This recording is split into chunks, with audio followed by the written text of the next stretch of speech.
Bonjour, merci de nous retrouver pour cette émission qui sera consacrée à l'élection présidentielle en France, le deuxième tour. Et il y a ici en plateau Jean-Louis Burgat de CNews et à distance Assaël Azari de l'IFOP. Alors Assaël, quelles sont les dernières tendances que vous avez enregistrées, enfin que l'IFOP a enregistrées? Tout à fait. Donc l'IFOP procède à ce qu'on appelle un système de rolling, c'est que chaque jour, des Français sont interrogés et ça vient s'agréger aux précédents résultats de la veille, etc., sur plusieurs jours. Donc on a plutôt une vision assez dynamique et on sait que dans les élections, la notion de dynamique des candidats est importante. Hier soir à 18h, l'état de l'opinion était 53% pour Emmanuel Macron et 47% pour Marine Le Pen, avec un point important qui est le score aussi de participation estimé. Je rappellerai évidemment qu'un sondage, ce n'est pas prédictif, ce sont des photographies à un instant T, mais donc hier soir, le taux de participation pour le second tour était de 75,5% et dit autrement, l'abstention à 24,5%. Quelle est la tendance alors? Là, en tout cas, quand on regarde les rollings, quand on regarde les choses de manière plus dynamique, en effet, l'IFOP avait donné le soir du premier tour un 51 Macron, 49 Marine Le Pen. Hein. C'était un chiffre qui a été donné très tôt le dimanche soir. Donc là, la tendance, la dynamique serait en faveur d'Emmanuel Macron, quand on regarde ça dans les jours qui viennent de s'écouler depuis le premier tour. Jean-Louis Burgat, merci d'être là.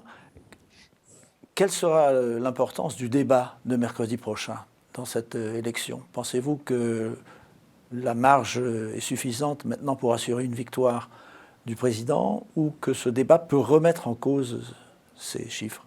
D'abord, ces débats ont toujours été très importants dans l'élection présidentielle, puisque c'est une élection qui est extrêmement personnalisée. Et puis, on ne peut que se souvenir du débat précédent entre Emmanuel Macron et Marine Le Pen, qui avait été catastrophique pour Marine Le Pen. On a l'impression aujourd'hui qu'elle est beaucoup mieux préparée, qu'elle a beaucoup mieux travaillé, qu'elle a des arguments qui sont, je dirais, moins personnels et plus techniques. On l'a vu dans ses différents déplacements. Son image est changée. Donc, a priori, on n'a aucune raison de s'attendre à une évolution importante en fonction de ce qu'elle peut dire ou ne pas dire. Maintenant, il n'en demeure pas moins que ce débat est crucial pour tous les électeurs et que ce qu'on aperçoit depuis le début de cette campagne pour le deuxième tour, c'est-à-dire depuis quelques jours, ce qu'on aperçoit, c'est une évolution des propositions des candidats. Donc d'ici là, il est fort possible qu'il y ait encore d'autres évolutions, d'autres propositions, d'éventuels revirements sur des sujets importants qui peuvent changer la donne. Parce que ce qu'a annoncé Marine Le Pen en ce qui concerne à la fois sa politique étrangère et sa politique économique, ça va à l'encontre de tout ce qui a été fait en France, non seulement ces dernières 5 années, mais on peut même le dire des 20 ou 25 dernières années. C'est-à-dire la proximité avec l'Europe, enfin tout ça est battu en brèche, quasiment. Non seulement ça va à l'encontre, mais on se dit qu'il y a des propositions, en particulier dans les rapports avec l'OTAN, qui ne sont pas pour l'instant faisables, qui ne sont pas exécutables en l'état. Donc ce sont des décisions ou des réflexions qui devront évoluer chez Marine Le Pen, parce que la contradiction est extrêmement facile vis-à-vis d'elle dans ce domaine. Maintenant,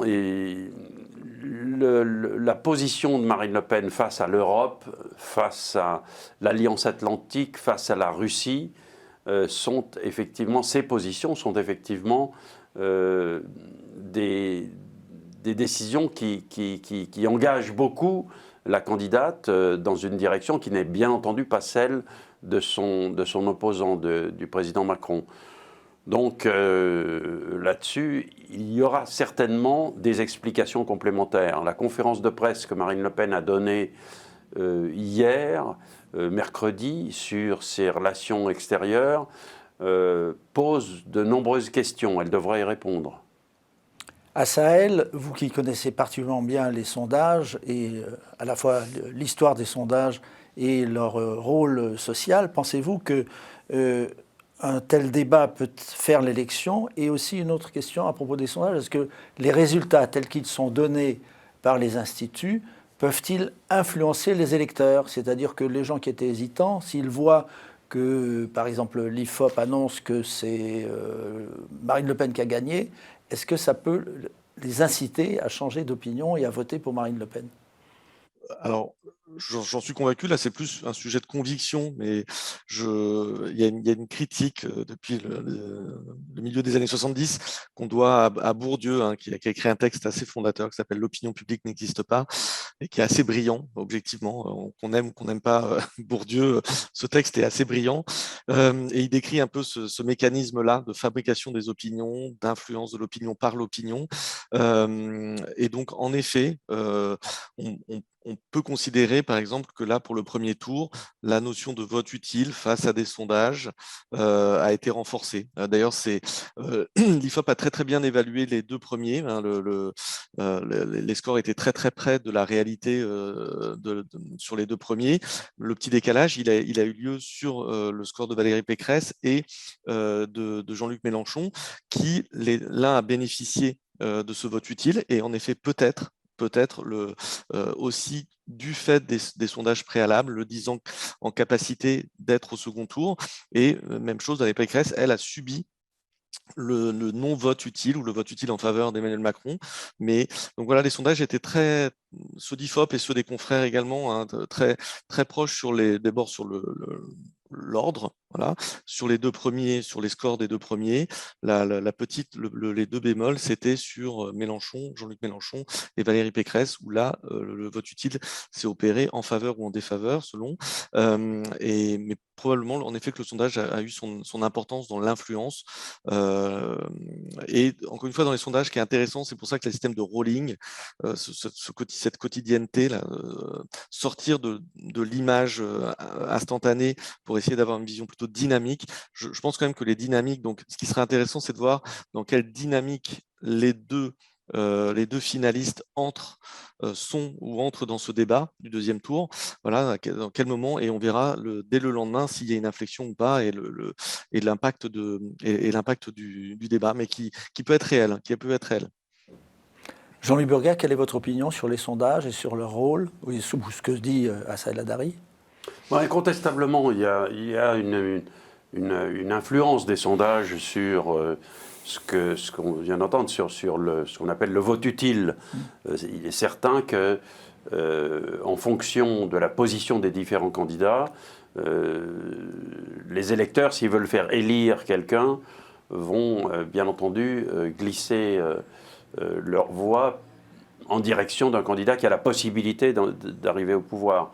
Maintenant, moi, je tempère beaucoup cette réflexion sur le fait, par exemple, prenons l'exemple du Parti communiste. On a dit que le vote utile avait gêné le vote des communistes.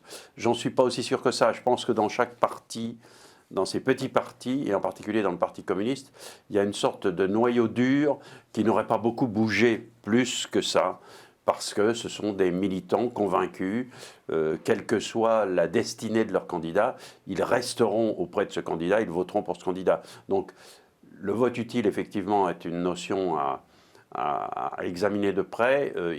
Il n'est pas aussi, comment dirais-je, il n'est pas aussi maniable qu'on a bien voulu le faire croire dans toutes les situations. Assaël Haddari, a-t-on une idée précise maintenant de la répartition des voix au deuxième tour, par exemple, des électeurs de Mélenchon et des électeurs de Zemmour? Alors, c'est très juste ce qui vient d'être dit sur le socle de certitude. C'est-à-dire que là, c'est un point d'ailleurs que les sondeurs, c'est un peu plus technique, et c'est vrai que c'est moins médiatisable. Enfin, là, il faut prendre un peu plus de temps pour entrer dans cette partie-là des sondages, mais c'est souvent quelque chose de très, très utile. En tout cas, les partis le regardent avec attention. C'est la notion de certitude de voter pour. Et puis, on pose souvent une deuxième question qui est, pour ceux qui nous disent être incertains, on leur demande toujours, mais alors quel serait le choix de substitution? Oui.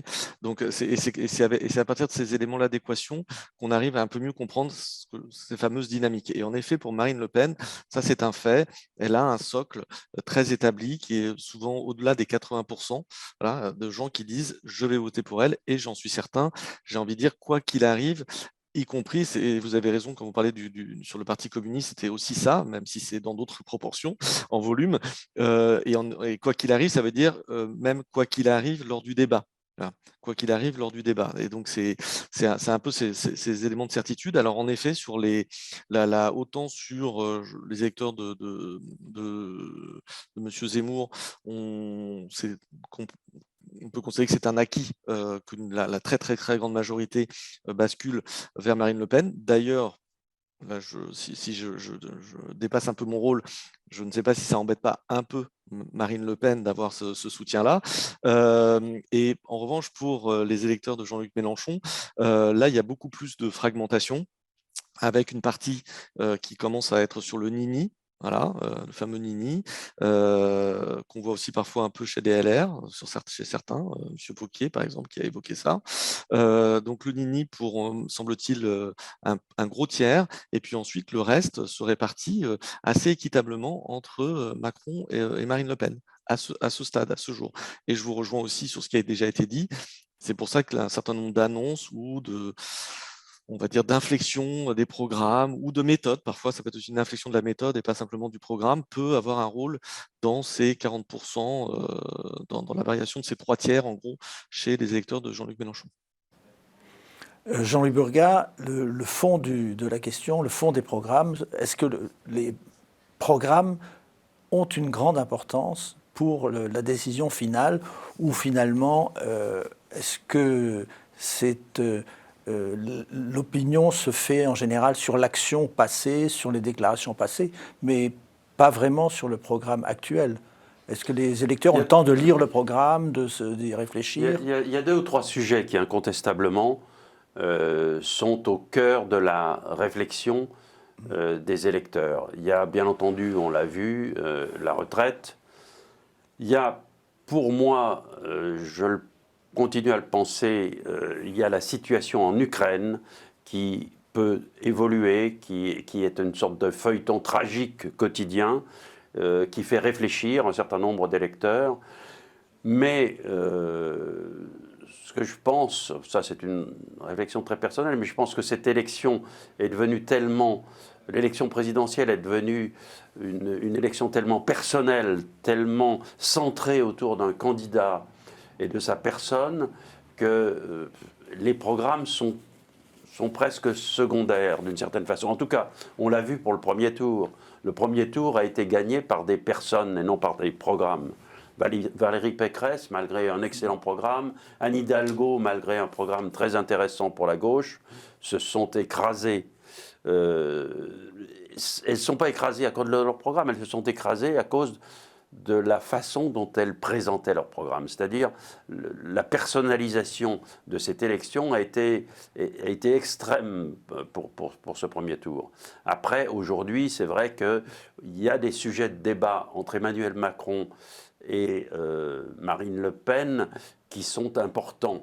Et je pense qu'une partie de l'électorat, d'ailleurs on le voit, une partie de l'électorat et des militants de la France insoumise posent des questions à Emmanuel Macron pour savoir s'il peut infléchir son programme dans leur direction. C'est donc, il y a tout de même une petite réflexion sur le programme.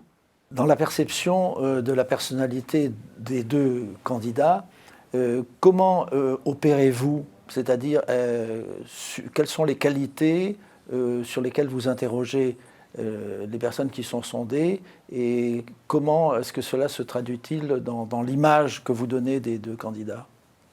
C'est une très bonne question, et je rejoins aussi ce qui vient d'être dit. Il y a vraiment un sujet de personnalité, de portrait robot de la personne, bien au-delà des programmes. Et c'est quelque chose que l'on teste régulièrement et en continu, c'est-à-dire des attributs d'image. Et par exemple, comme un sparadrap, ça colle à Emmanuel Macron la dimension d'autorité / d'autoritarisme. Et donc ça, c'est très fort, par exemple, dans son... et c'est quelque chose qui descend peu. Et en revanche, par exemple, on va tester, il y a une dimension de sympathie. D'ailleurs, un porte-parole du RN a évoqué pour Marine Le Pen la stratégie du pouvoir d'achat et du pouvoir d'achat. Voilà, dans son côté un peu l'ami des animaux, comme Jacques Chirac avait les pommes. Et même chez IFOP, Frédéric Dabi parle beaucoup d'une chiracisation de Marine Le Pen quand on regarde son portrait robot. C'est-à-dire un capital sympathie, par exemple, dans le dernier sondage d'IFOP, elle obtient un score sur a-t-elle la statue d'un homme ou d'une femme d'État, elle est à 50%, alors que je crois qu'à la fin du débat du second tour de la précédente élection, elle était à 23-24%. Donc on voit le chemin qui est complètement un chemin de personnalité, hein, indépendamment du programme.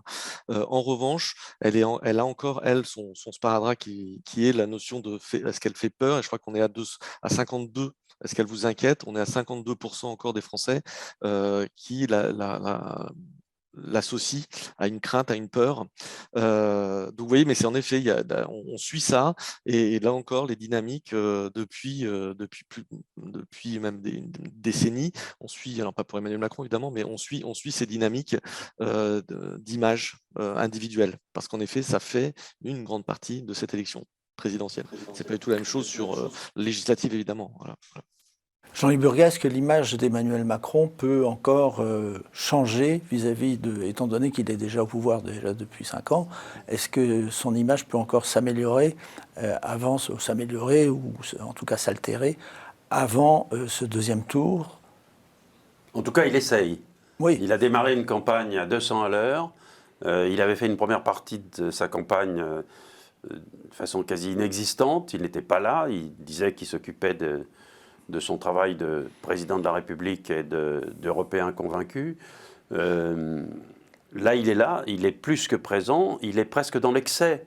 On a vu des séquences qui sont curieuses, où il a la volonté de se mélanger aux Français, d'accepter toutes les critiques, même les insultes. Et de changer de programme en cours de route. Et de faire évoluer son programme. Ça paraît évident. Sur les retraites, en tout cas, il l'a déjà fait. En tout cas, il le propose. Il parle, comme Marine Le Pen, à nouveau, pas autant que Marine Le Pen, mais il parle de référendum. Bref, il fait évoluer son image vers plus de considération du public, des Français, des électeurs. C'est évident qu'il a senti la menace.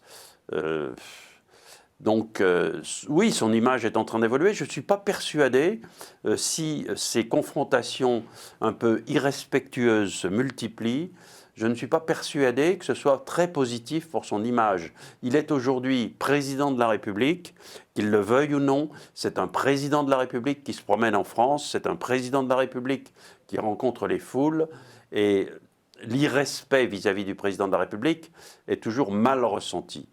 Donc, je pense, si j'avais un conseil à donner à Emmanuel Macron candidat, c'est de rester à mi-chemin entre l'Élysée et son QG de campagne. Et pour l'instant, il est parti un peu trop loin, à mon sens, vers son QG de campagne. Et pensez-vous que la terrible guerre qui secoue l'Ukraine en ce moment et qui malheureusement risque de durer peut-être des années, est-ce qu'elle favorise en quelque sorte le président sortant en raison du rôle international qu'il joue? Il l'appelle Poutine, il est sur tous les fronts, si j'ose dire, dans cette guerre, en particulier politique et diplomatique, avec cette mobilisation en faveur de l'armée ukrainienne.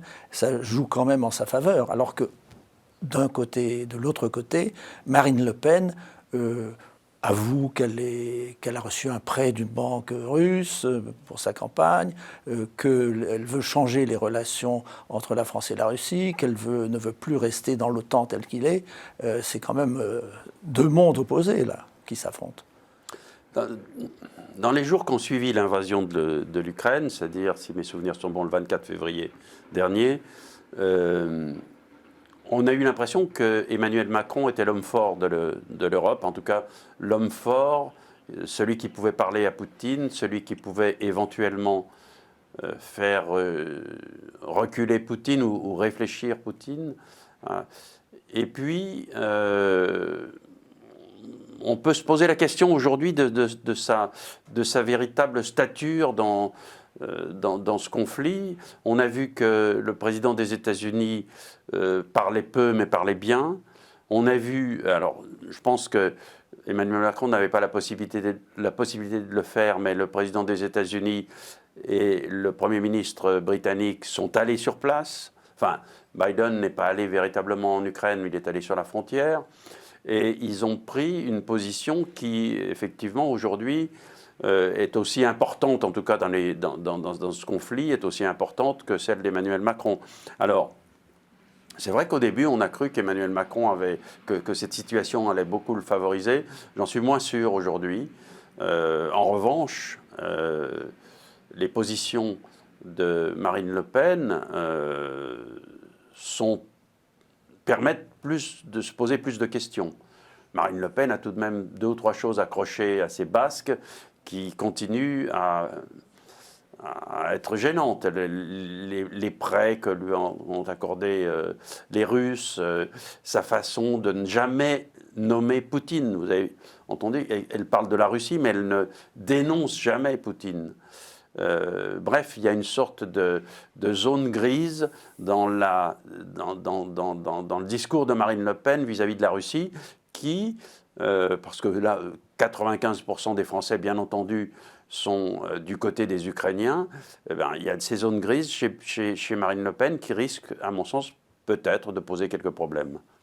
Oui, c'est à rapprocher aussi, l'attitude d'Emmanuel Macron est à rapprocher de celle du chancelier allemand, qui est aussi, disons, légèrement plus modéré que Biden et que l'autre de Downing Street vis-à-vis de Poutine. Vous savez, il y a une sorte de géographie de la crise. Plus on se rapproche de la frontière russe, moins on est agressif.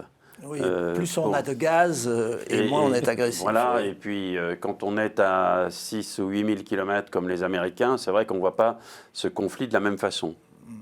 Alors, Assa El Hadary, je voulais vous demander, est-ce que le conflit ukrainien joue un rôle dans l'idée dans le vote futur des Français ?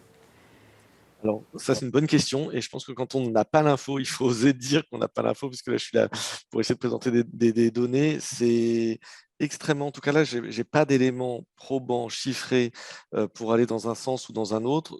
En revanche, ce que l'on voit, c'est que, en effet, pour une grande partie de l'électorat de Marine Le Pen, on est plutôt sur le sujet du pouvoir d'achat, sur, comme on l'a dit plusieurs fois avec les Gilets jaunes, la fin du mois plutôt que la fin du monde.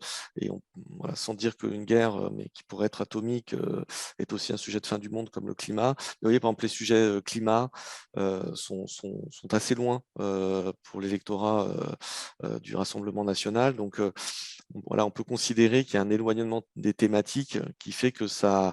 Alors, encore une fois, ça impacte peu son fameux cœur gros de la troupe, mais encore une fois, pour être élu présidente de la République, il faut 50% plus une voix. Donc, c'est certainement ça qui va quand même bloquer dans la conversion des voix qui lui manquent. Quel est votre avis à ce sujet ? Vous voulez dire sur l'influence de... Oui, de la guerre en Ukraine. De la guerre en Ukraine.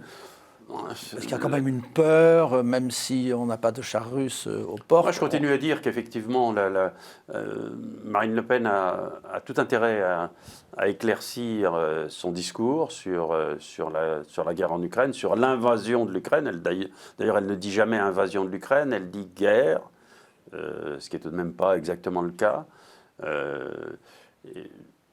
Pour le reste, la guerre en Ukraine, c'est un feuilleton quotidien qui apporte son lot de nouvelles les plus terribles les unes que les autres. Et ça ne peut qu'influencer d'une façon ou d'une autre les électeurs français qui demandent une chose, c'est la sécurité. Donc à partir du moment, pour l'instant, on n'a pas l'impression effectivement que la sécurité, notre sécurité, est véritablement menacée, mais si brutalement les choses se compliquaient un peu, bien entendu que ça aurait une influence sur le vote et il y aurait un retour vers le drapeau, comme on le dit, back to the flag, comme disent les Anglais, c'est-à-dire autour du président. Ça me paraît évident. Oui, c'est une menace qui, sans être réelle pour le moment, est quand même potentiellement là, puisqu'on arme sans cesse les Ukrainiens et on ne sait pas, il peut toujours y avoir un débordement, parce que oui, même si les Russes menacent. La France n'annonce pas précisément ce qu'elle livre comme arme à l'Ukraine. On a eu un chiffre qui date d'hier, je crois, sur le volume financier des armes qui vont en Ukraine. On ne sait pas de quoi il s'agit, mais le chiffre est assez considérable. Donc la France, bien entendu, est dans ce conflit.